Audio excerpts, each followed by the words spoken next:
अस्सलाम वालेकुम dear students. ये न्यूमेरिकल प्रॉब्लम 12.1 है।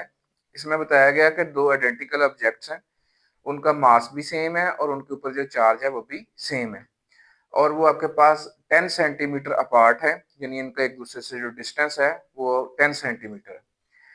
मास दोनों का 10 ग्राम है। 10 ग्राम का मतलब 0.01 केजी और उनके ऊपर चार्ज 20 माइक्रो कूलम है, दैट इज 20 मल्टीप्लाई 10⁻⁶ कूलम। अच्छा, अब जो अपार्ट कितना है वो एक दूसरे से दूर है 10 सेंटीमीटर, इसका मतलब 0.1 मीटर अपार्ट है। अच्छा, हमने करना क्या है कि हमने इलेक्ट्रिक फोर्स और ग्रेविटेशनल फोर्स जो इन दोनों के माबैन एक्ट कर रही है, इन इलेक्ट्रिक फोर्स की रेशो निकालनी है with gravitational force. So electric force की जो मैग्नीट्यूड का फार्मूला है दैट इज के Q1 Q2 over are square. यहाँ पे हमने उन दोनों के दरमियान जो डिस्टेंस है उसको डी कह दिया, तो यहाँ पे डी का स्केयर लिख देंगे। क्योंकि चार्ज दोनों का सेम है, सो Q1 Q2 के इक्वल है, सो हमने कह दिया कि Q1 Q equal to Q2 is equal to Q जो गिवन चार्ज है। सो K इंटू Q का स्केयर ओवर D का स्केयर, ये आपके पास आ जाएगी इलेक्ट्रिक फोर्स की मैग्नीट्यूड। ग्रेविटेशनल फोर्स की मैग्नीट्यूड के लिए हम जो ग्रेविटेशनल फोर्स का फार्मूला है Gm1 m2 over d square, ये यूज करेंगे। m1 और m2 क्योंकि इक्वल हैं, सो ये इनको हमने m के इक्वल कह दिया है। m वही जो गिवन मास है 0.01 किलोग्राम।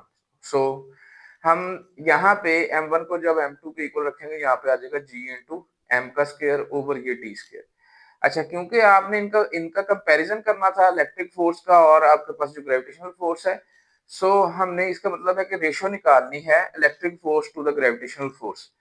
अच्छा, जब हम ये इलेक्ट्रिक फोर्स को ग्रेविटेशनल फोर्स पे अगर डिवाइड करेंगे तो हम ये वाला रिलेशन ऊपर रखेंगे और ये वाला रिलेशन नीचे रखेंगे। आप दोनों में देखेंगे ये बटे में डी स्क्वायर है, ये कट जाएंगे, आपके पास आ जाएगा के क्यू स्क्वायर ओवर जी इंटू एम का स्क्वायर।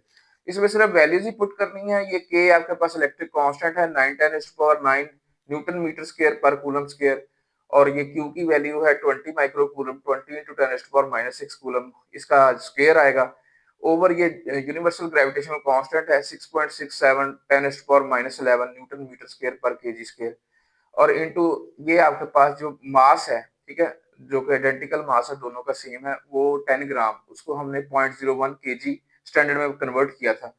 सो ये 0.01 का स्क्वायर आ जाएगा। जब हम इसको कैलकुलेट करते हैं आपके पास ये आंसर आता है 5.4 10⁻14। इसके साथ यूनिट कोई नहीं लिखा जाएगा क्योंकि ये भी फोर्स है, ये भी फोर्स है, उनका यूनिट न्यूटन न्यूटन से कैंसिल हो जाएगा, तो रेशियो का आपके पास कोई यूनिट नहीं होता।